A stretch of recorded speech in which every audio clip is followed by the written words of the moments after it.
I'm Big Don Luka, smoke you like my hookah. Pump fake right, then I step back in illusion. That's a boss move maneuver, billionaire entrepreneur. Mark Cuban on the viewer, put you rookies on a skewer. I stay shitting on you boys like I came up from the sewer. Used to have a lot of dollars, now I got a lot fewer. What you saying to me? I hope you save it for me. I'm about to kill the game, and I put it in my testimony.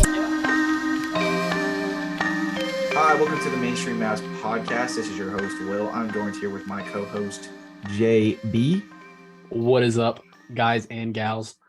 Today, we are going to be doing our trade deadline primer. We were actually scheduled to do this yesterday, but of course, with the Mavericks acquisition of Kyrie Irving throwing us in a complete and utter loop, we had to delay it a little bit. I hope you guys can understand that we had to do the emergency podcast in that scenario, but nonetheless, today, we are really going to be harnessing in and focusing in on what the Mavericks are going to do next after this Kyrie trade.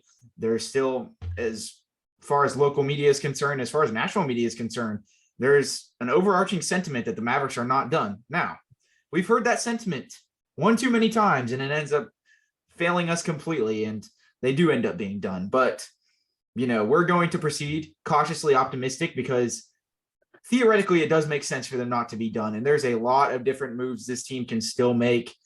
I'm of the opinion that they need to just empty the tank at this point because that Kyrie move is a all-in move, and the Mavericks still have one, potentially two first-round picks on the agenda, depending on how they're able to finagle the protections on that 2023 first-round pick going to New York. So, you know, they only have 1 second, but maybe they could get some seconds back. There's a lot of different things they can do.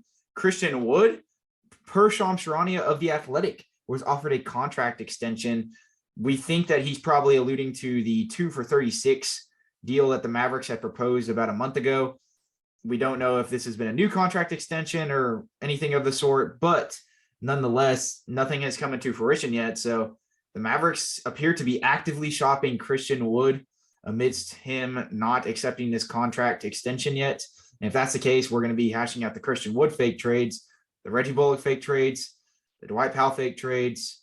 I mean, you name it. Really, everybody except Jaden Hardy and Josh Green will be included in one way or another today. Maybe, okay, and well, I think Maxey. I don't think we're including him in any either because we're sparing him since he's still returning from the hamstring tear and everything. I mean, that's actually not the real reason, though, guys. He's a hell of a defensive, versatile player in our front court that this team sorely needs. So I just think necessity-wise, they don't have any plans of giving him up soon, but you never know. We're going to be hashing out a lot of that stuff. And then Jaren didn't even get to cover the Kyrie trade yesterday. And we obviously want to go a little more in depth into that. We did cover it kind of at face value, me and Rodrigo yesterday, but there are some intricacies of it in terms of the pairing with Luka that we want to get into. And we didn't talk about Markieff Morris at all. We're going to talk about that as well and get Jaren's opinions on the trade. But before we do all of this, have our big primer podcast today, get more into the Kyrie trade. Unfortunately, you guys do have to hear this ad from our sponsor, Anchor, but we love Anchor. We'd recommend them. We have used them since we started our podcast platform as our number one third-party vendor to post our podcast. So we vouch for them over anything. Without further ado, here's our ad from our sponsor, Anchor.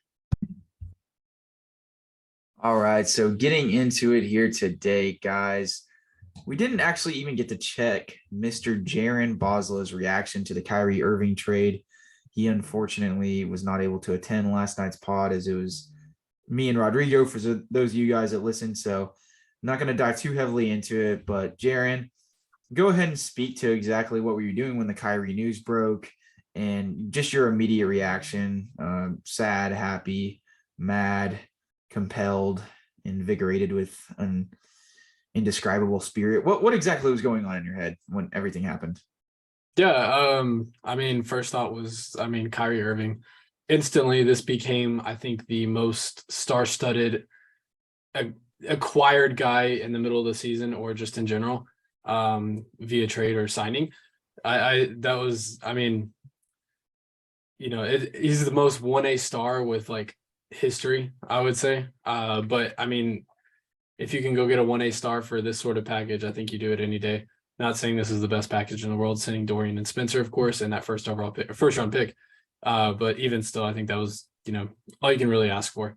But yeah, I think it definitely goes, your mind definitely goes towards the off the court issues that he had.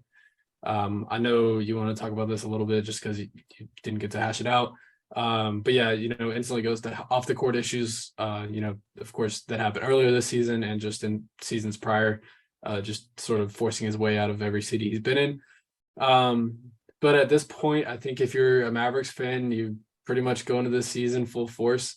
I know Will's put up many tweets, but you empty the bag on this season. You go for the championship run. At this point, there's no guarantees for next year, so let's F it, we ball mentality. Yeah. No, I mean, that's kind of what we're relegated to. And I mean, we can make arguments all we want, whether or not the Mavericks should have done this. And that's definitely going to be something that we probably revisit in the near future as this offseason approaches. We're going to look back on revisionist history and see what all happened. But, we have to kind of roll with the sign of the times, man. And they traded for Kyrie Irving. And, there's obviously, I think, a sort of nervous angst that everybody has about it, but also definitely like an over excitement. So at the same, I think taking and I'm not speaking for everybody. I know some people swing more on the totem pole on either one of those sides than others. I think both Jaren and I are definitely in that middle territory where we don't really know exactly what to believe. But at the end of the day, we're going to roll with it and be excited because what else do we really have to look, in Mavericks history, there hasn't been this sort of excitement around a team. You haven't had two stars to put next to each other on a Mavericks or in a Mavericks jersey. You have Luka.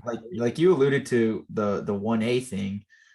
Kind of talk about exactly what you mean by that, because when you say Kyrie and Luka are both 1As and there's no sort of 1A, 1B scenario here.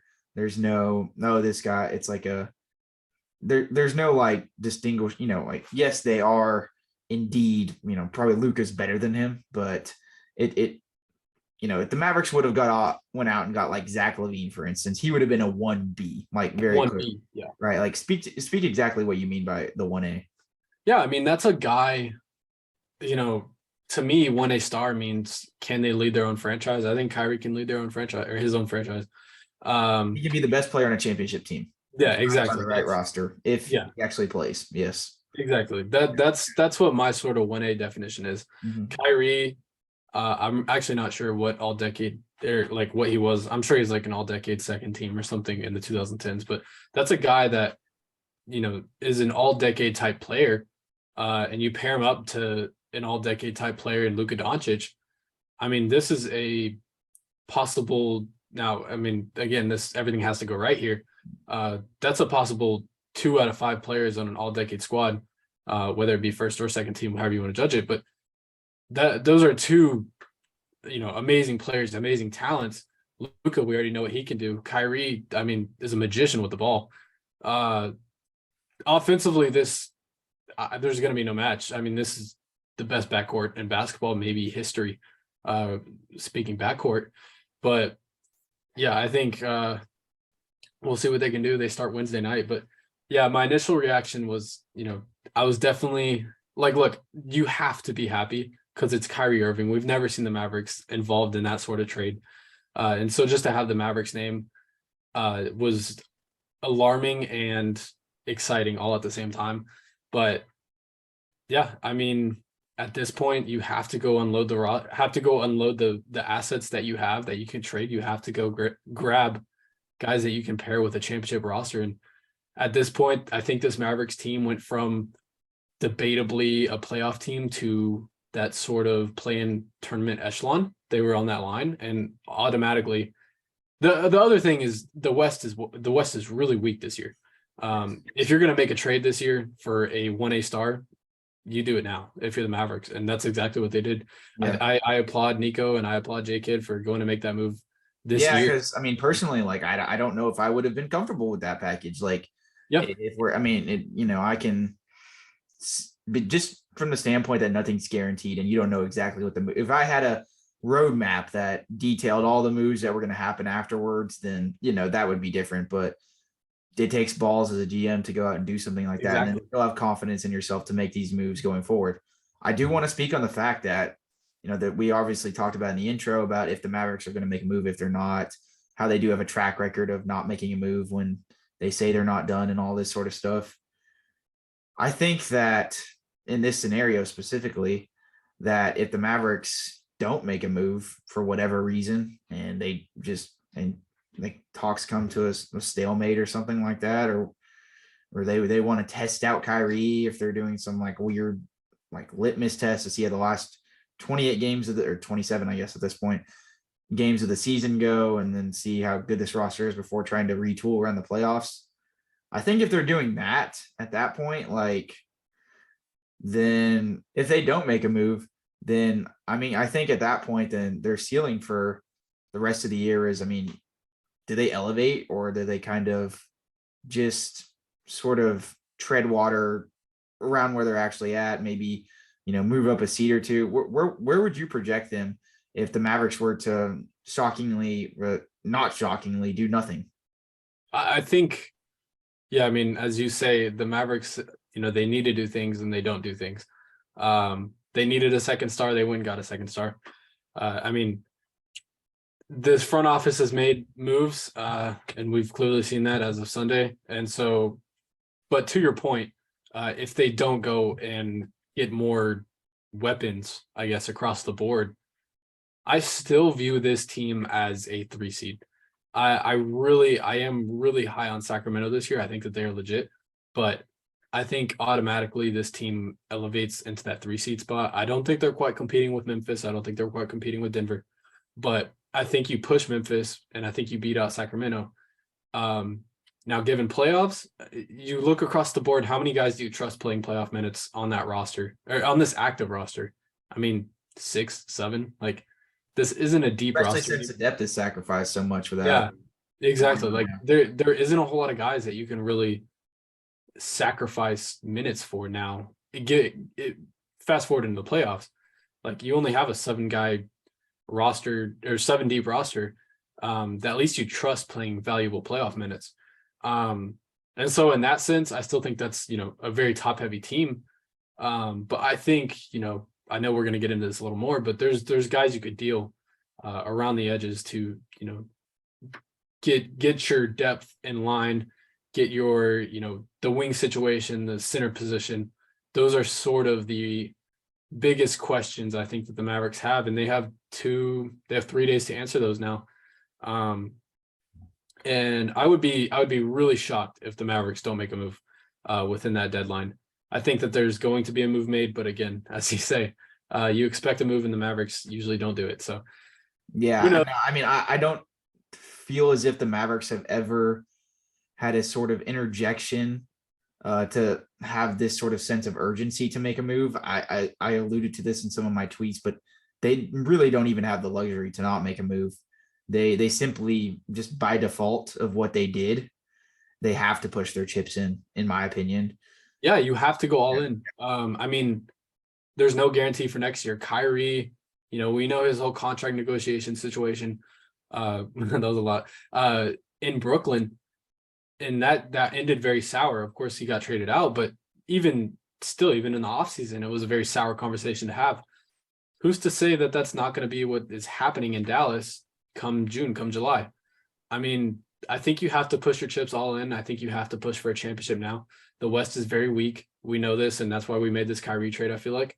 And yeah, you have to compete for a championship at this point, or who knows? I think the one headliner for this trade is this is going to make or break the Luka era in Dallas. And I hate saying that, but I think it really does. I think it really does. 100%. There's no other sort of way around it, that this definitely either makes or breaks Doncic's time in Dallas, whether it completely crashes and goes down the drain and the Mavericks are, sacrificed and left with completely nothing, stripped of all their means, then who knows? Luka could have a pretty quick shelf life here in terms of how long he's going to stick around. But obviously, if it works out, we could have a great roster here for years to come. Exactly. Even backed by some young talent. That's the upside. That's the gamble you're gambling with. You're gambling with a huge gamble in Kyrie Irving. That's why in a lot of these trades, Jaren and I were really keen at looking for the younger guys on this spectrum if possible as a failsafe in case Kyrie that, obviously doesn't re-sign. And we, there were some older guys that we definitely looked at, but a lot of the, defensive pieces that we were kind of looking at adding, weren't guys in their prime or guys that were over that 30 marker. When we were doing this trade deadline or the looking around at trades we should do and what have you, like we thought it contingent to be that a lot of these guys, even if they're not necessarily there yet, they may still have some holes to the game. But you need some sort of failsafe if Kyrie doesn't inevitably, want to stay and the contract negotiations don't go through. But you also need these players to be good enough to still compete for a championship.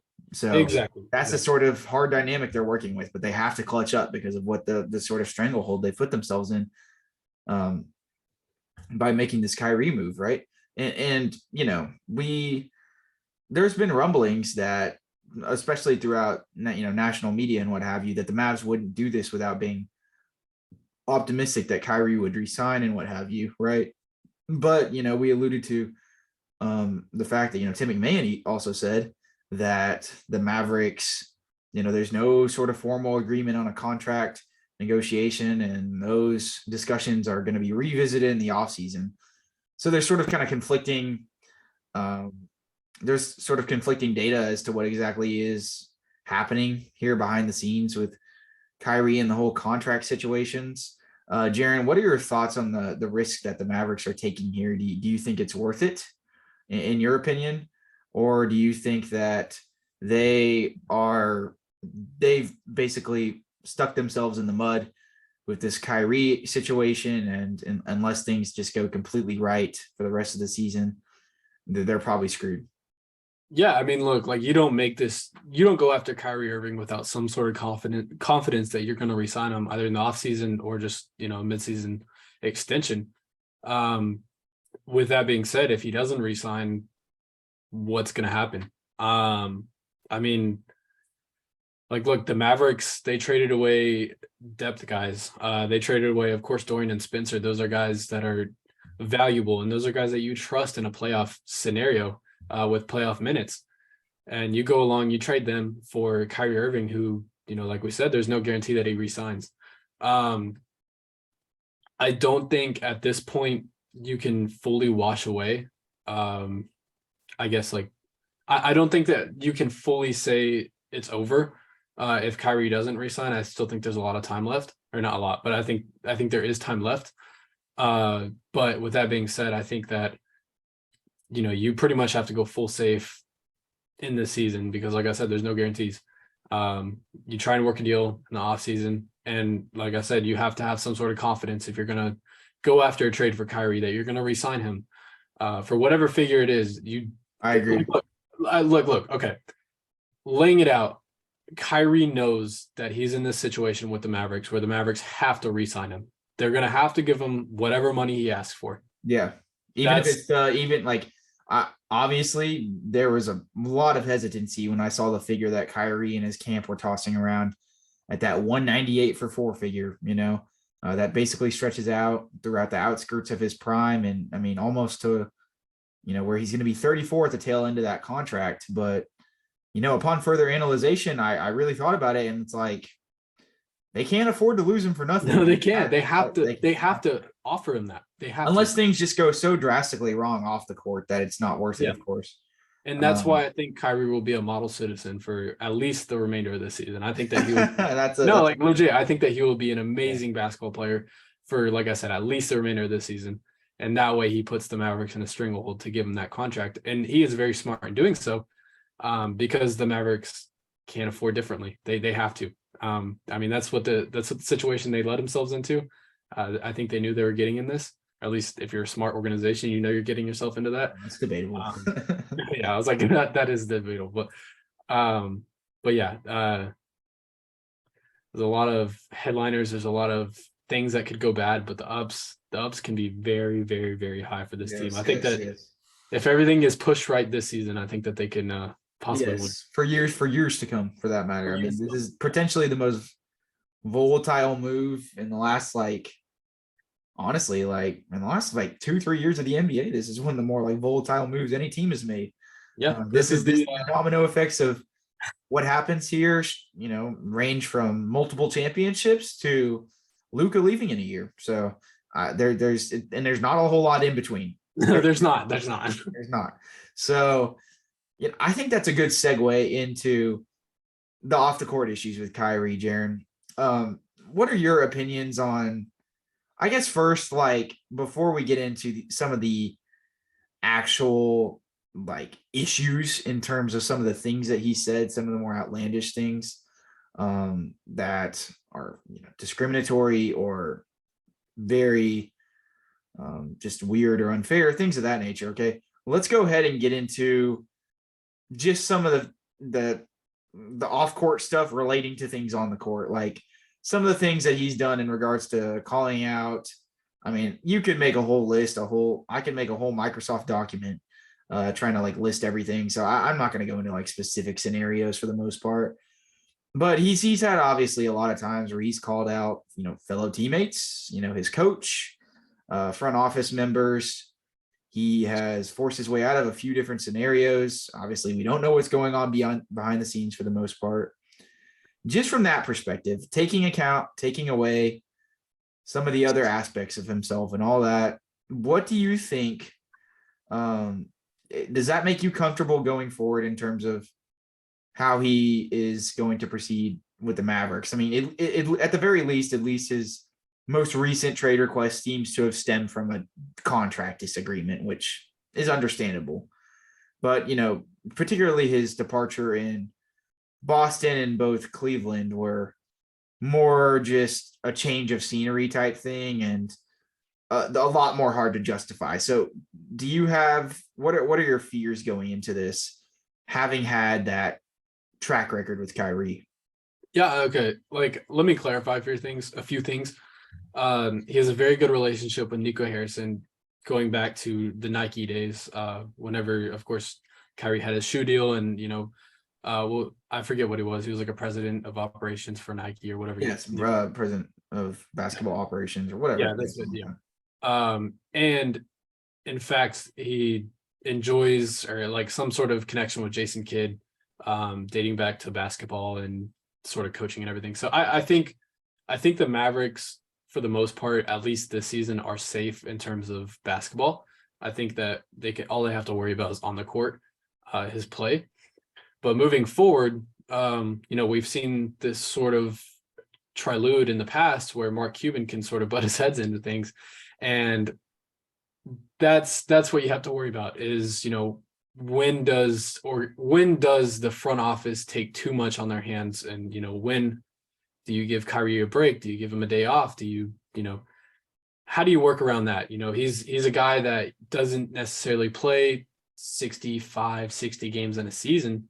Do you let him have his days off? Do you let him go do his thing? That's sort of what you have to balance whenever you're dealing with Kyrie Irving. He has his issues, or however you want to label it. And these are sort of the labeling / headliners that you're going to have to deal with Kyrie Irving. And we knew this as we traded for him, or at least I hope we did, that, he's a different kind of player. Yes, he may have some good relations with Nico and with J Kidd, but this is a different kind of player you're dealing with. And, how are you going to balance your team with Kyrie? Because we've seen it. He calls out his teammates, he calls out his coach, whatever it may be. How are you going to balance that? And I think that's the big question moving forward. I don't think there really needs to be a question this year because, again, I think, like I said, Kyrie's going to sort of put the Mavs in a stranglehold to have to offer him that contract extension. So I don't think we'll hear a peep out of him this year. But in years forward, assuming he signs that extension, how are you going to balance that? That's the big question. No, I completely agree with you. The whole aspect of him being a model citizen for the rest of the year is very interesting. Brought that up. I mean, obviously, I know that's just based on your whole theory and everything, but I mean, it makes a lot of sense, especially when you're talking about that amount of money. But we've seen Kyrie in the past not tend to care about that at points. He, still he's a very stubborn guy. He's done it multiple times. He says he's going to do something and he does it. And I don't really think that there's many guys in NBA history that really go and do things that they say, and he's one of them. So yeah, no, exactly. So I mean, you have to kind of applaud him for that. He's sticks to his word, man. And I kind of want to like dissect and just in terms of what some of like these off the court issues are.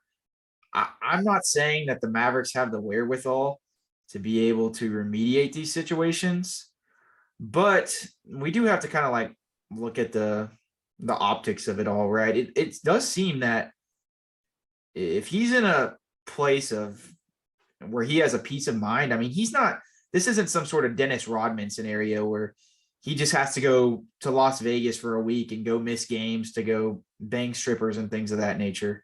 Like at the end of the day, Kyrie, when he doesn't end up, playing or he misses a little bit of time or things of that nature, it typically has to do with something of the organization and him having some sort of contempt towards the organization, whether that be the coaching staff or the front office. And I mean, historically, like he really hasn't had any bad relationships with fellow players.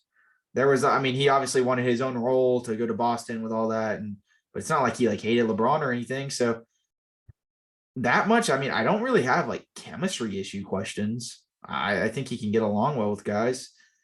My more hesitancy in this situation that, as we dive further into it is just, can he be kept at a sort of contentness and a peace of mind to where he's not doing those things every couple of weeks? And, I'm not one to blame the figureheads of the Nets or the Celtics for basically leading the way for Kyrie to do all these things. We really don't know what happened. Like we weren't in the room when these things happened. And I'm not going to argue whichever way, but it would be negligible of us to not acknowledge that he has a track record of, obviously, like when things aren't going his way, he is going to do something about it rather drastically. And I think that's about as blunt as it needs to be. We don't need to necessarily dissect his morals or why he may be doing said things. At the end of the day, I had mentioned this on Twitter a little bit too. like Kyrie, he has a lot of like very virtuous and high withstanding morals in terms of how he views his spirituality, his religion.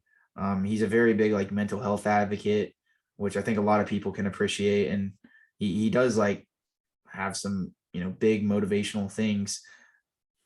I would be remiss to say that I don't agree with like a lot of his sentiments in regards to just the way he views life. I mean, I may not necessarily be as weird on that side of the spectrum and as conspiracy theorist as he has kind of been in the past, like with the, whole protecting your energy, flat earth stuff. But I mean, a lot of the stuff that he preaches is, even if it is maybe convoluted by some sort of weird like thing at the surface, like, oh, flat earth, like the deeper meaning behind the things that he says like tends to typically be like an abject or objective truth. So from that perspective, I'm not going to hate on the guy for that side of him. I don't think that we're not here to tell Kyrie to not be himself. Like he can do that as much as he wants. Okay. The things that are alarming with this guy, to put it bluntly, for one, are obviously the anti-Semitic comments that he made earlier this year. He obviously has made reconciliation efforts with the Jewish community that was prompted by the Brooklyn Nets. It didn't seem as if it was on his own volition at first. I will say that much. And, I will preface that he did seem earnestly sorry about it. And it didn't seem like something that was very intentional. But at the same time, it is also inexcusable, and it's not something that we should just brush by the wayside and give him the benefit of the doubt in future scenarios, especially in a situation with the Mavericks. But I've seen some local media figureheads with the Mavericks, start to already, start the skepticism. I do think he should be given the benefit of the doubt from the perspective that he shouldn't be just criticized upon his weirdness. Like, let the guy be himself as long as he's not saying anything that is harmful or hurtful towards any community, things of that nature. And I mean, I think that that's something we can all agree with. Okay, regardless of how you view his moral values and the manner in which he operates regarding his spirituality and all that sort of stuff, right? But just in terms of how everything relates to basketball, I think that personally the best solution to this situation is just being able to, not neglecting conflict, but the Mavericks they really need to, have everything dialed in terms of how they're operating with a personality like him. I'm not saying that they need to curate to his every need, but they need to take the steps to manage that personality accordingly. And, if he has some obviously demanding requests that are just simply unattainable or something that is just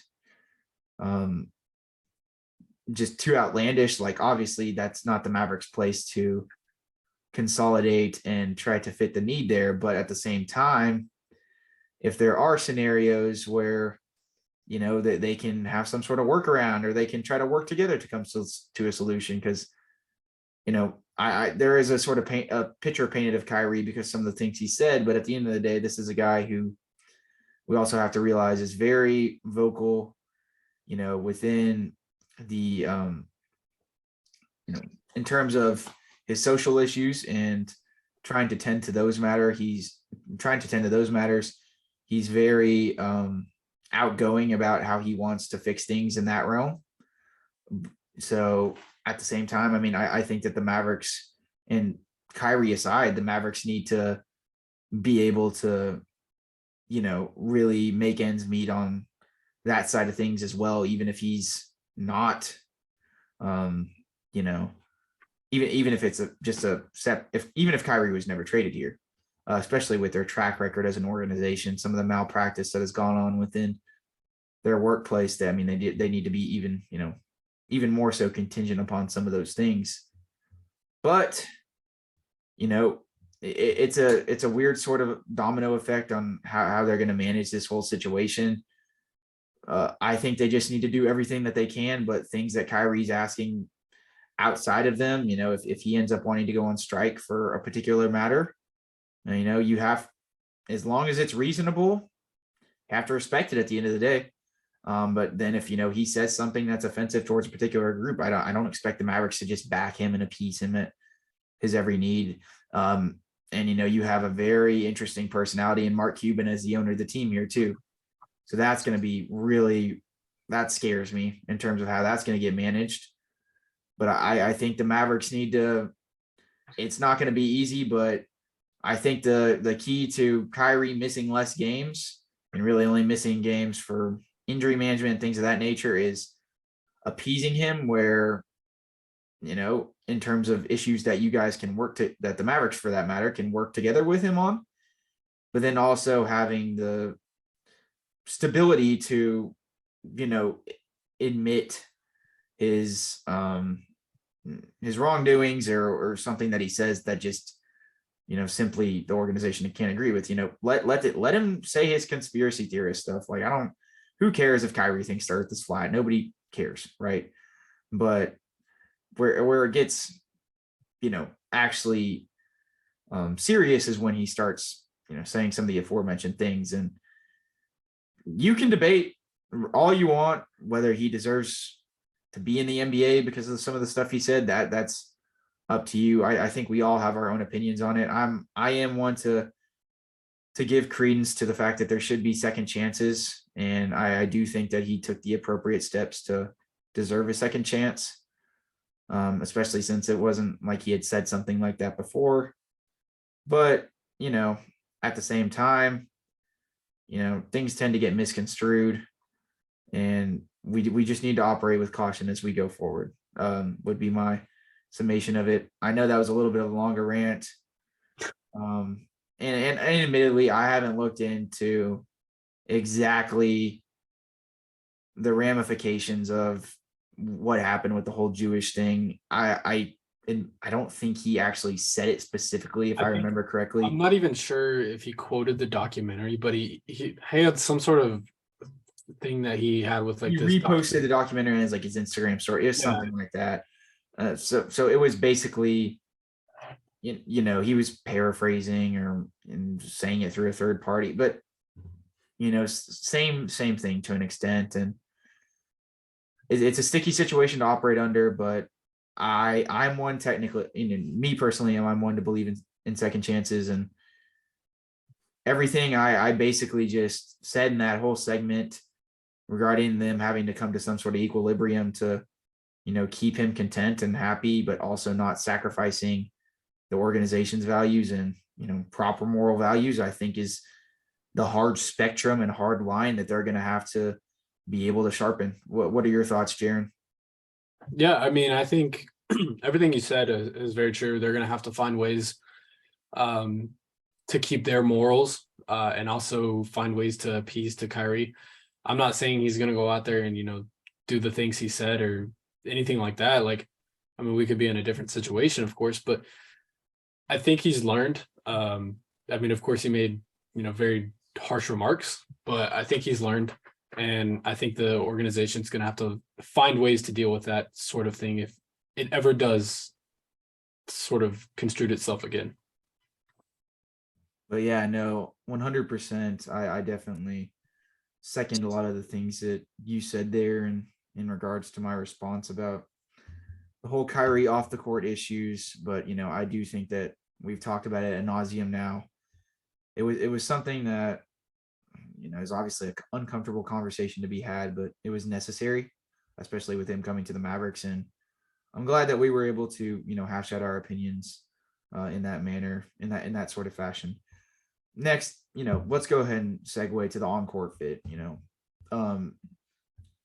First and foremost, what do you think the basketball relationship with Kyrie and Luka will be like? Do you think, because I've seen a couple people mention already, they think that there could potentially be some sort of contempt towards the other person, for ball hogging or something of that nature, the heliocentric offense, all that sort of stuff. Do you think the Mavericks play style is going to change because of it? Do you think that Luka or Kyrie would either get mad at each other at any point? Speak on that fact of the matter, and just if you think that the relationship could end up getting tarnished at any point. Yeah, I mean, I think automatically Kyrie elevates into the best teammate Luka's ever played with, and possibly ever will play with. I'm not ruling out future implications or anything, but ultimately Kyrie is now the best teammate Luka's ever played with. I think in regards to the on-court fit, I know a lot of people have been saying two ball hog guards aren't going to work together. It didn't work in Brooklyn with three. It's not going to work with two. Or even whenever Kevin Durant and Kyrie were on the court together, at times it didn't work. I think there's going to be an adjustment period for both those guys. But needless to say, I think once everything's figured out, and I don't think it'll be too long, once everything's figured out, I think these two guys will bounce right off of each other. Luka has had such a huge workload this season that I think that he is going to welcome with open arms another guy who can do essentially what he does at, of course, a different rate and, on different side of the court. But I think ultimately this is going to be a pairing that Luka is going to embrace. I think this will be a pairing that Kyrie is going to embrace.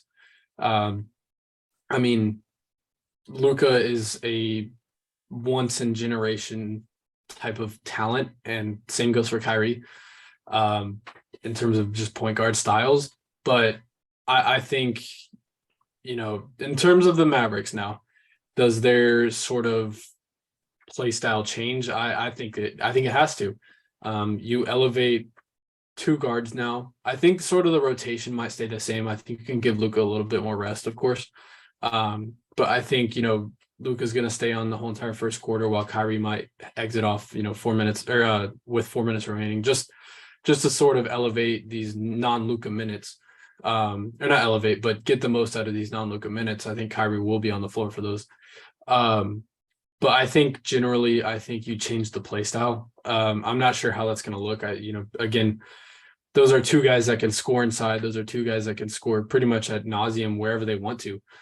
They can just dictate wherever they want to score. Those are two guys that can do that now on the court at the same time. You're going to have to surround them with different level of players. They're different levels of players than, surrounding Luka with just wings. It's going to have to be a different aspect of that. I'm interested to see what the Mavericks do, whether it be this offseason or the summer or next offseason. I think there's some different things that they can do. But with that being said, I think the play style is going to have to change regardless. Of course, you now have Kyrie, you now have Luka. Those are your two superstars right there. We've been asking for it for 5 years now since Luka was in his rookie season. We thought we got it with KP and we didn't, and we're still feeling the effects of that.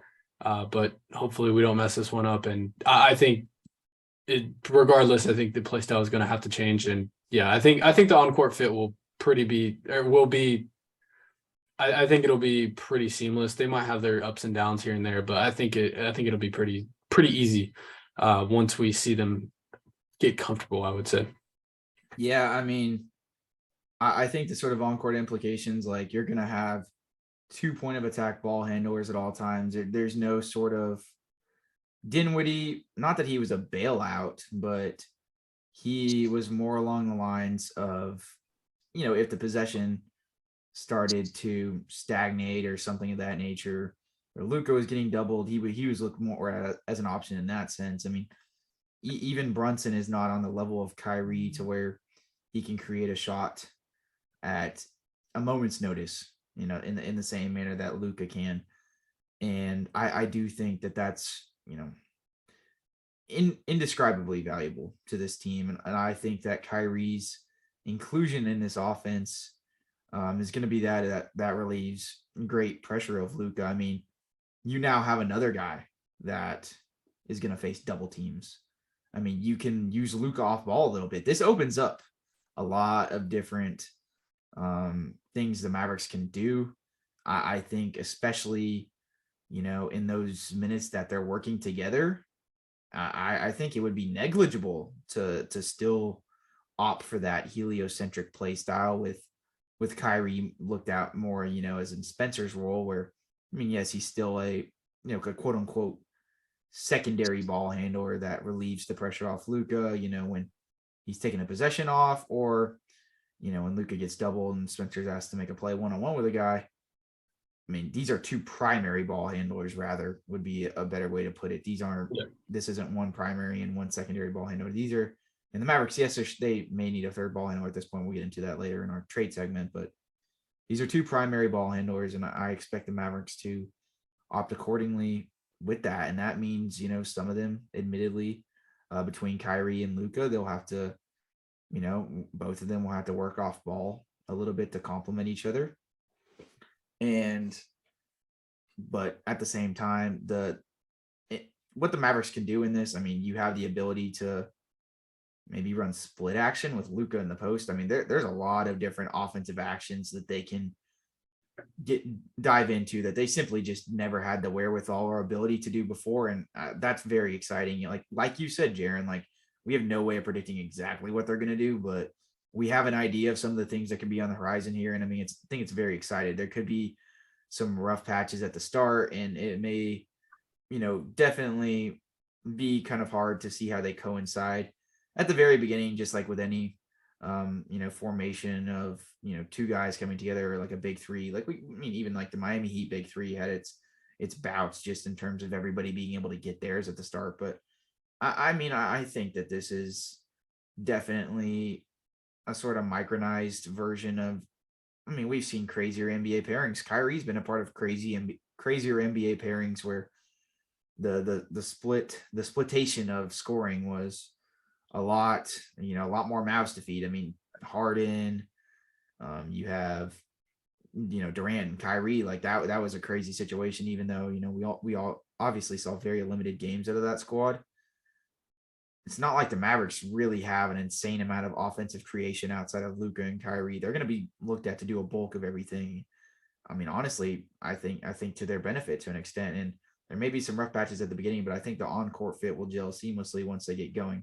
And just in terms of personality meshing, like I think Luka is a pretty like even keel, fun going guy. I mean, he's definitely not as like stern or doesn't get butthurt over things necessarily as some of the guys Kyrie's played with in the past. Maybe Kyrie is the type that, is easily offended, things of that nature. But I think, Luka, I feel like has a tendency to blend well in with anybody. Like I don't really see him having any problems unless Kyrie like starts calling him out in the media specifically or some crazy stuff happening. Like I just don't see him having some of the same problems with Kyrie as a teammate as some of his American counterparts in KD and, even LeBron to a lesser extent that Kyrie has played with. I mean, Luka's just a really happy-go-lucky kind of guy, easy to get along with. And I think that'll hopefully translate onto the court pretty well. And I think Kyrie definitely respects the fact from their brief encounters that we've seen post-game when they played against each other, the fact that, Luka has done this coming from the international scene. I do think there's a respect factor there. So from that perspective, that is definitely intriguing and exciting because it's, you hope that may be something to kind of remediate some problems that Kyrie's had in the past, just in terms of gelling on court with some of his other teammates. This, like I alluded to, he's never really had problems with specific teammates off the court. It really just seems like those problems emanate on the court. So I just think because of how easygoing Luka is, he could definitely eliminate any sort of rise of those things. And I mean, I obviously talked about just the relief that Luka is going to be able to provide in terms of, how they're playing together on the court. Next, I kind of want to get into Kyrie's just what he can provide offensively to this team. We obviously talked about his fit with Luka specifically, but what get into the intricacies of his game as a 3-level scorer, stylistically, how he's able to get his buckets, and just specifically in the offensive side of the ball. What do you think we're going to be seeing from him as he gets going when he puts on that Mavericks uniform, Jaren? Yeah, I like what you said, where Luka and now Kyrie are still going to be looked at to maintain the bulk of the offense. And in doing so, I mean, these guys are still going to get theirs. I don't think there'll be any sort of hunger to have the ball in your hand. Let me preface. We obviously don't know if Christian Wood's going to be on this team past February 9th. And I alluded to that in the first segment. That could change a little bit of things to an extent. If he still stays on this team past February 9th, Christian Wood's never been a demanding guy. And I think that, he's not that. He's definitely a tier down behind those guys by quite the large margin. And he's not the type, especially from his time in Dallas, to definitely, to start demanding more touches and things of that nature. I still think he can get his within the flow of the offense with both of those guys, especially when it's, solely Luka out there with Wood or solely Kyrie out there with Wood. I think that those lineups will still actually play, will go swimmingly well. But I do think that, that there may be potential for little conflict there with having more Mavs to feed. But I would probably push back that even if Christian Wood's passed, on the team past February 9th, I still don't, just because of his personality, I don't expect problems to emanate, but you never know. Yeah. I guess like you have to include Christian Wood, assuming, of course, past February 9th that he's still on the team. Regardless, though, I think that there won't be any trouble with Luka and Kyrie because, again, they're still going to be looked at to pick the bulk of the offense up. There's going to be a huge load taken off of Luka, of course, but how Kyrie is really going to get it done, I would say, is, what he's done so well throughout his career is just sort of chip the defense away. They're just little dribble moves, quick first step. I mean, he's able to chip whoever's in front of him away, little by little, and that's sort of how he's always got it done. He's very acrobatic in the sense that he can finish pretty much any layup over anyone. We've seen him hit some really, really clutch layups that were just incredible, like just insane to watch. And the fact that he also has an outside shot, we saw, him make a buzzer beater in Brooklyn earlier this year. I want to say it was over, or I forget who it was over, but anyways, like we've seen him do incredible things. And I just think he's an incredible 3-level scorer. Luka, of course, has never had a teammate quite like this. But that's just sort of how he's going to get his offense done, and he always has got it done, is just sort of chipping away at the defense. And he's 30 years old, and he's still doing this at an insane. I mean, he's basically at the apex of his prime, or however. And I mean, he just has such a sort of dynamism to him as a guard offensively that I think has been very. I mean, not many guys in the history of the NBA really have to them. I mean, he can work as a movement shooter too. He's a guy that can work well off ball. We've seen it, be integrated in those roles. You can run a double drag screen for him, and him have to dwell at the point of attack and take a guy off the dribble, or you can run you can have him running 1,000 miles an hour off a back screen to hit a 3 off the run. I mean, obviously that, he's no Klay Thompson, but I mean, he can do that. Like this guy has a sort of dynamism to his game and an offensive feel to his game that is unmatched. I mean, there's an argument to be made that, I mean, if Kyrie was like 6'7", he'd probably be one of the greatest players ever. Like, I mean, I don't think that there's really like, I mean, at least offensively, because of the amount of moves that this guy has in his arsenal are unmatched.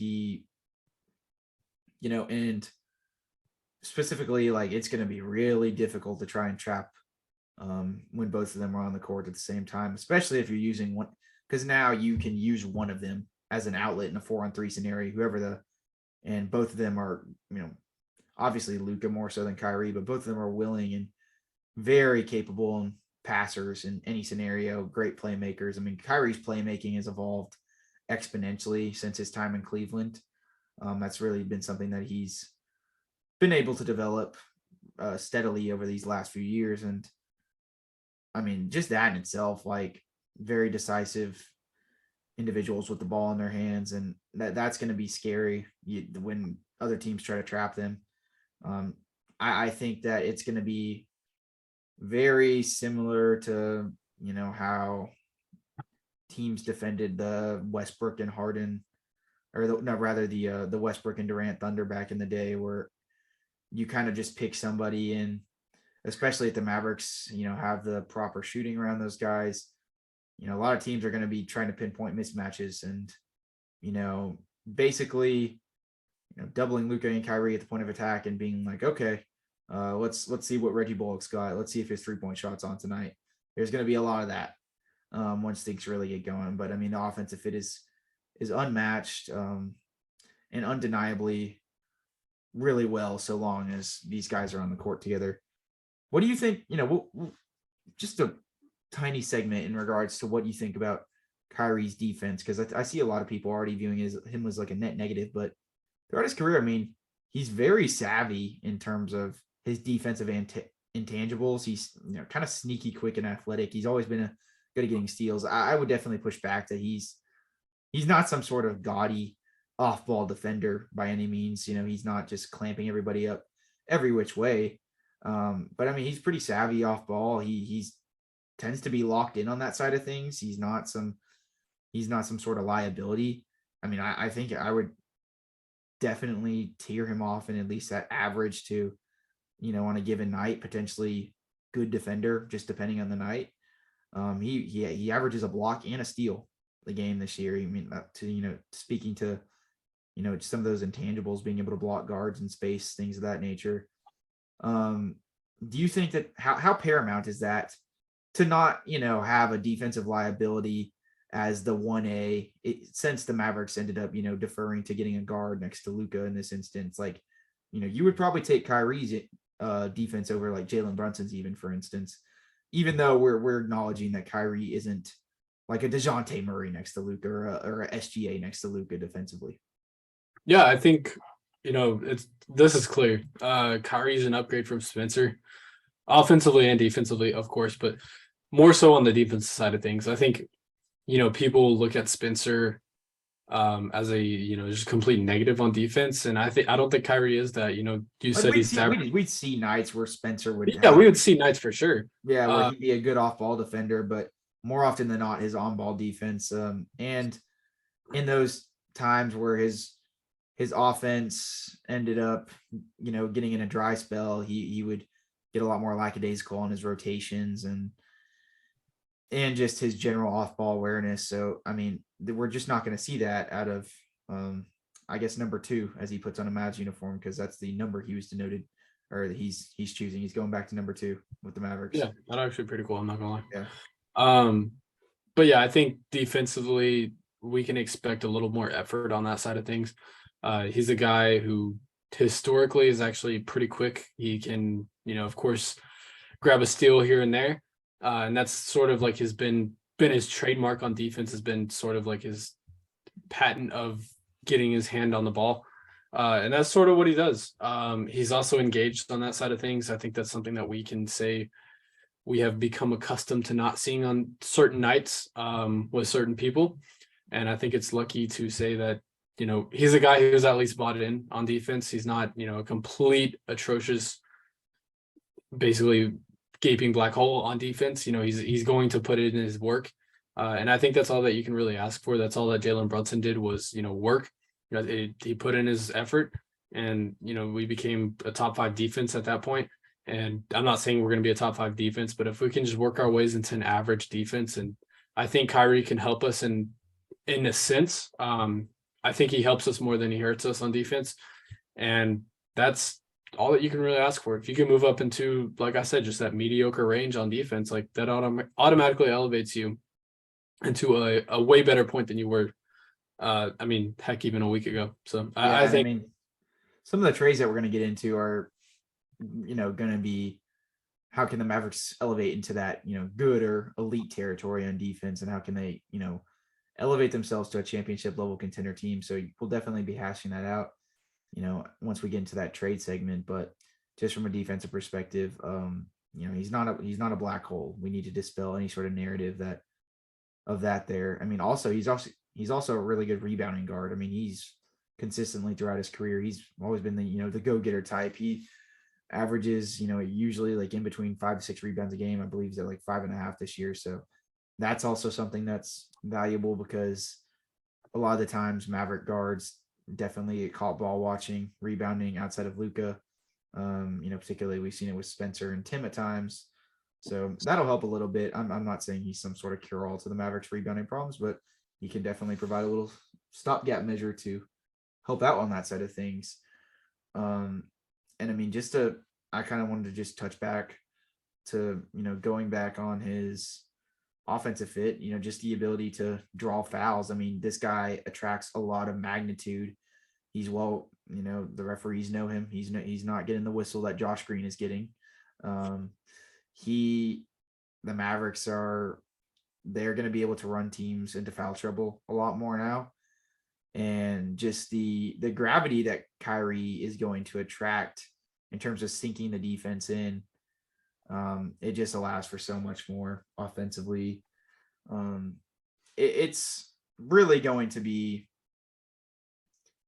it's going to be insanely hard to stop this team on offense, especially when they get if they're able to surround the proper pieces in the waning, days of this trade deadline, and really hone in on this roster. I mean, even this is still a juggernaut offense when these guys are playing together, as is, just because of having Luka and Kyrie on the court. But I mean, if they can even improve marginally, I mean, that just does wonders for how good this team could be. And I mean, with that being said, like, let's get into like what Kyrie is able to do clutch time. I was kind of like feeling that we were about to dive into the trade segment, but we still do need a few things that we got to hash out here.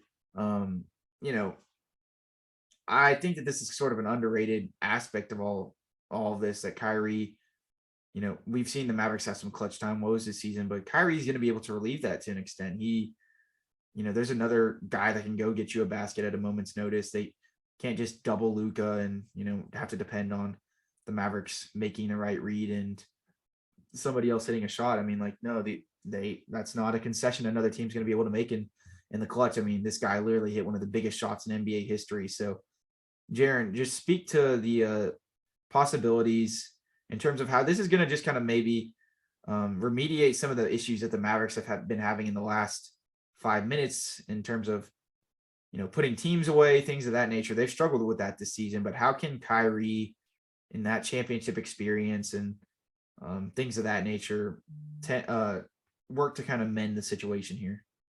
Yeah, I think Kyrie brings a different sort of offense, or even source of offense in those final 5 minute scenarios. We've seen a lot of times teams really get back in games and even take care of business on the Mavericks whenever the Mavericks are being, they're up in those 5 minute scenarios.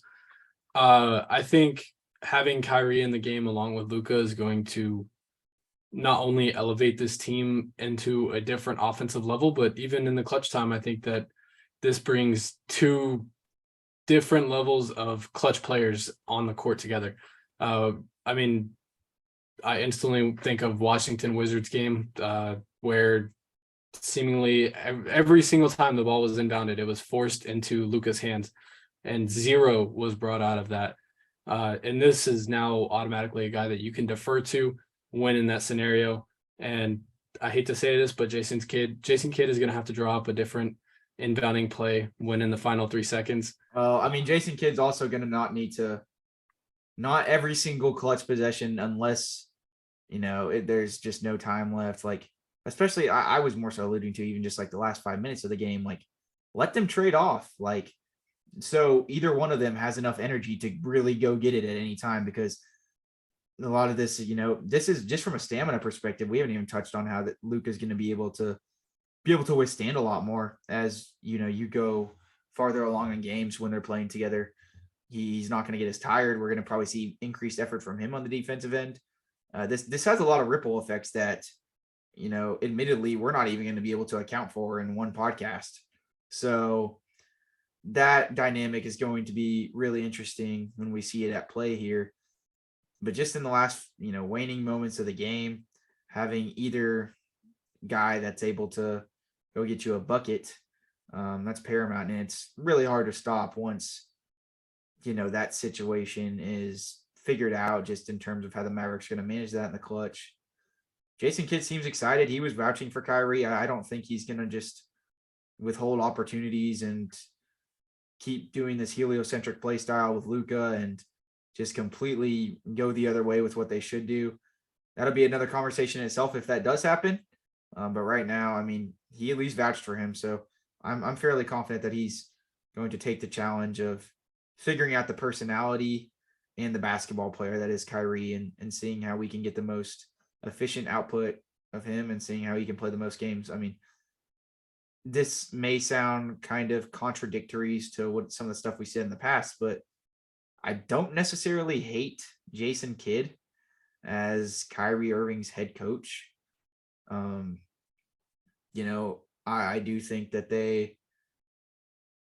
while Jason Kidd has had some past issues, I mean, Kyrie has too. And I mean, I don't know. I just think, speaking from experience, like they're two interesting personality types that I think could kind of mesh well, if that makes any sense. What do you think about that take, Jaren? Yeah, I mean, I would agree. Of course they have a history working together, but I think, with just sort of the dynamic that Jason Kidd coaches at, I think it works well with Kyrie.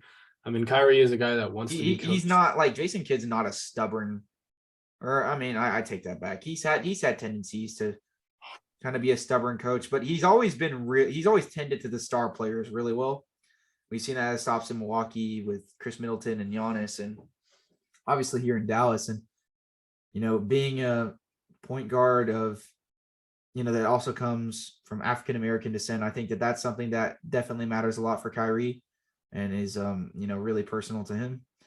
I don't know. I just think that this has the makings to end up going well. I think that they're not necessarily the conflicting personality types, even though they do have their own, personal things that they've dealt with in the past, which is, it's going to be, I think that might be refreshing to see it versus some of the positions Kyrie's been in the past with, some of his other head coaches. But we'll have to see how it ends up playing out, because he was with Tyronn Lue and still wanted to leave and get his own team. Who knows? But I do think that Jason Kidd, the lens through which he sees the games, could actually aid in this instance, even though we all have our gripes about him and the way he manages certain players and things of that nature. But barring that, I think we've covered it ad nauseum, and obviously we can't cover it all in one podcast, but we'll continue to talk about Kyrie for months, guys. Obviously, we're just at the surface level of the stuff we're getting into here. But next, I wanted to kind of get a little bit into Markieff Morris, because we haven't really touched on him too much. Just a sort of debrief on his offense and defensive fit, because he was included in this trade, and he's sort of an underlying aspect of it all.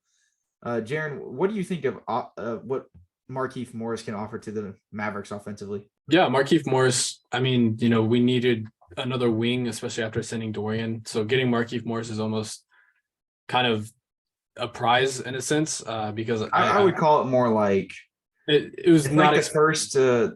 My best analogy for it would be like that base level of insurance coverage package. It's definitely not the gold or the premium coverage that was Dorian. You're still going to be held liable in most circumstances, but you at least get a little bit of a remediation effect to the loss of Dorian at that wing position. No, exactly. This brings another sense of toughness to the team, defensive, not anchor, but a guy who can play wing defense that, we sorely need. Again, this is a Morris twin. So that's, in itself, pretty self-explanatory. I guess my question is does Jokic already hate us now? Yeah, that's true. I didn't even think about the ripple effects of that, but no, that's funny, because obviously Luka's had so many bouts in the bubble and stuff with Marcus Morris on the opposite side. I know this is his brother and everything, but it's still crazy to see that dynamic effect here. The fact that one of them, that Markieff Morris, is actually now going to be on the Mavericks. It's definitely an underlying aspect of this trade that's getting swept under the rug completely. To speak to his defense a little bit, I do kind of want to, maybe push back on the narrative that he is a elite wing defender just because he's this, big, strong, tough guy or whatever. I do think that Markieff Morris is a very stout defender. He's not getting pushed around by too many guys in the post. And, especially for, slower footed wings and big men, he's going to be hard to blow past, but, he's not some insanely elite, rangy wing defender. He still has the tendency to get caught lacking on a rotation, or, not up to, doesn't have the foot speed to recover sometimes. He'll get blown by, but he's an average, solid defender, right? And couple that with a very similar offensive game to his brother. It's not quite to the effect maybe in terms of the shooting percentages that Marcus has, but they both have that kind of post creation ability. I wouldn't necessarily call him a creator, but it's interesting to have another bucket getter out there, because he's definitely a stark contrast between how he and Dorian plays. This is a guy that you could throw the ball into the post. He'll shoot a fadeaway. He can maybe attack off a closeout. He'll shoot a mid-range jumper. He's not going to the cup as much like Dorian was. He'll pop out for three every once in a while. He's not quite the shooter his brother is, but he still is pretty solid from that perspective. And he's always kind of been a decent cutter and stuff, things of that nature. Kind of just fills in the gaps, but he can get his occasionally, and that'd be interesting to bring off the bench, because I do kind of presume that he'll get some minutes here on this team. I don't know exactly what his role is going to look like, but I do think that we're going to find out a little bit more about that. I need to look up his age real quick. I don't know exactly how old he is, but I am intrigued by that, just to see the sort of timeline there. He is 33 years old. He's 33. So yeah, I mean, these guys are getting a little early. I mean, older, obviously.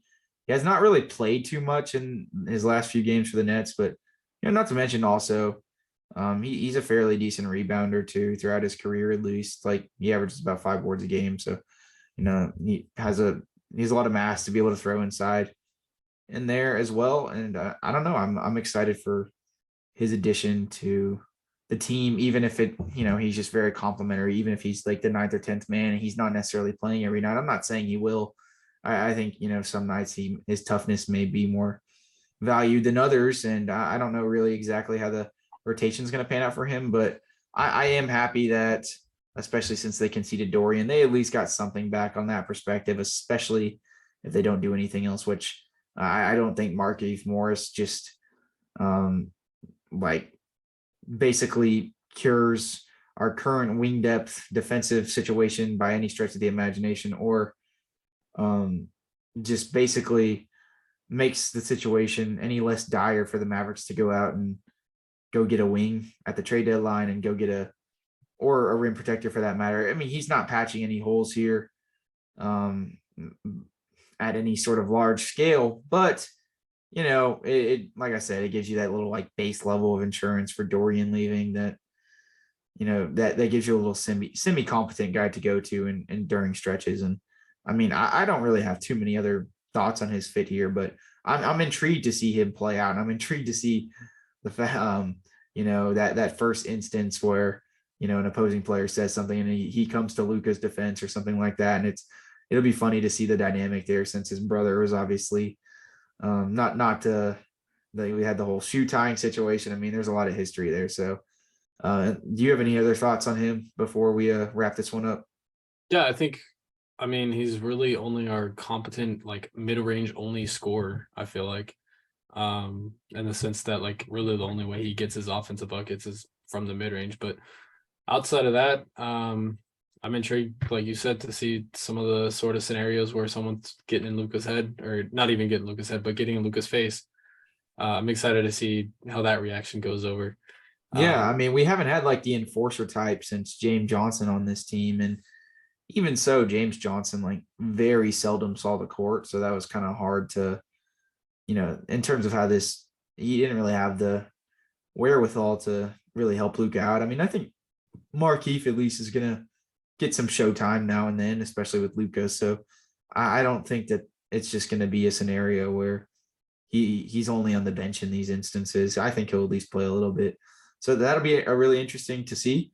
But we decided, unfortunately, guys, to go ahead and split this up into 2 separate podcasts. We're still going to be doing the trade podcast right after that, but this Kyrie one just ran a little bit longer than we thought. So we just don't want to make it a big continuum. We want to give you guys the optionality to be able to kind of pick and choose between the two, which one you'd rather listen to, since, trade deadline. If you want to get more of the perspective of what the Mavericks are going to do next, you can listen to the ensuing trade podcast. They'll both be posted relatively at the same time. I'm post them late tonight, obviously. We're out here grinding at 4 a.m. for you guys just to get content out. So for those of you guys who actually made it this far in the podcast, we really appreciate you guys listening to see that we, the mainstream Mavs, we do care about content and content providing. We view this not as a service, but as a necessity. We work to provide what I don't even know where I'm going with this, because a lot of people do the same thing we're doing. A lot of people do Mavericks basketball podcasts, but a lot of people, I can probably guarantee you, are not doing too many at 5 a.m. like we do. So we do them at very egregious hours for very little benefit. So any support is appreciated by you guys. If you made it this far in the podcast, make sure to like, comment, and subscribe if you're listening via YouTube. If you're on YouTube, if you're on the YouTube gang, go ahead and comment what you think is going to happen the next time the Mavericks play the Nuggets, just in terms of the Markieff Morris, Luka Doncic, and Nikola Jokic dynamic there. Go ahead and comment what you think is going to happen. If you guys are listening on Apple Podcasts or Spotify or any other podcast listening platform, make sure to give us a 5-star rating and follow us and subscribe to our show. We really appreciate you guys listening this far. If you haven't already, make sure to follow us at Twitter on mainstream_Mavs. That being said, we really appreciate y'all's support, and we're going to keep churning these out. Make sure to listen to the trade podcast as well, because we have a lot of scenarios what the Mavericks will be doing next now that we've kind of not hashed out all the Kyrie stuff, because we'll be talking about this for months on end, but we got all the surface level sort of reactions out the way. So we're ready to proceed forward with the on-court fit and analyze how he's doing during the games and stuff. And we're excited about that. So make sure you listen to this ensuing trade primer, because we have a lot of thoughts about what the Mavericks could do basically within the next 48 hours to really shore up this roster. And it could change a lot of different things, and it could change our tone and our atonement of how we operate in this podcast different, depending on what they do at this deadline. So there's still moves to be made in our opinions, but there may not be. We'll see. With that being said, we will catch you guys after the trade deadline podcast. Bye-bye.